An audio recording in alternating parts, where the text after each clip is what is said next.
On November 24, Russian President Vladimir Putin said that Russian border ends nowhere. When awarding the prize of the Russian Geographical Society, one of the nominations, Vladimir Putin conducted a mini-exam in geography for 5-year-old erudite Timofey Soy and 9-year-old Miroslav Askerko. The boys became famous for their unusual knowledge of geography that amazed many people. The boys took part in several TV shows, in which Timofey and Miroslav would name capitals and borders of exotic countries. Putin decided to personally check the knowledge of the boys. Ouagadougou is the capital of which country? Putin asked 5-year-old Timofey. Burkina Faso, he immediately answered. The president then said, "What was the previous name of the country?" The boy stumbled and said Upper. "I can't remember exactly." Upper Volta, well done. Putin helped him. "I know all boundaries, contours of countries and their capitals," 9-year-old Miroslav told Putin. "Where does the border of Russia end?" asked Putin. "The Russian border ends on the Bering Strait," the boy replied.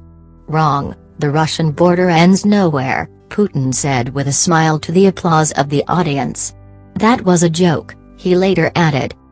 Putin's remarks about Russian borders will most likely add more fuel to the fire of the anti-Russian hysteria. Earlier, for example, Polish General Roman Pulko, the former head of the military unit GROM and former deputy head of the National Security Bureau, announced the imminent Russian invasion in the Baltic states in the near future. There are plenty of provocations, so it is possible that in the next few months, Russia will attack under the artificially invented pretext, Pulko said, according to Polish publication Interia. Like many before him, the Polish general believes that Russia may attack the Baltic states to protect the interests of the Russian minority in Lithuania or Estonia. "We accuse the United States and NATO of double standards in politics." Stoltenberg, the NATO chief, says that the alliance is not going to wage war with Russia. At the same time, they execute orders from Washington about the military buildup, because one has to show Russia's aggressiveness.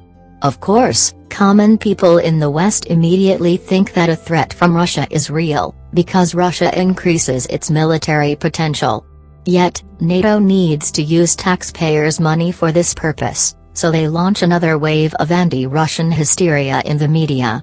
This is how double standards work, Doctor of Political Sciences, Professor, Head of the Department of Political Science and Sociology of the Russian Economic University. According to Chief Editor of KTON Analytical Center, Leonid Savin, the panic around the alleged Russian aggression is a consequence of the wish of defense enterprises to make as much money as possible. The military-industrial complex of the West uses lobbyists in the media and politics not to let the authorities cut military spending. Vladimir Putin said during the meeting with employees of Avtodzil company in Yaroslavl that Russia did not threaten anyone. "We are not threatening anyone, we are not going to threaten anyone. Everyone knows that we are the largest country in the world, and we need to reliably ensure the security of our own country and people. Our army can do it, so we will be developing it further," Putin said.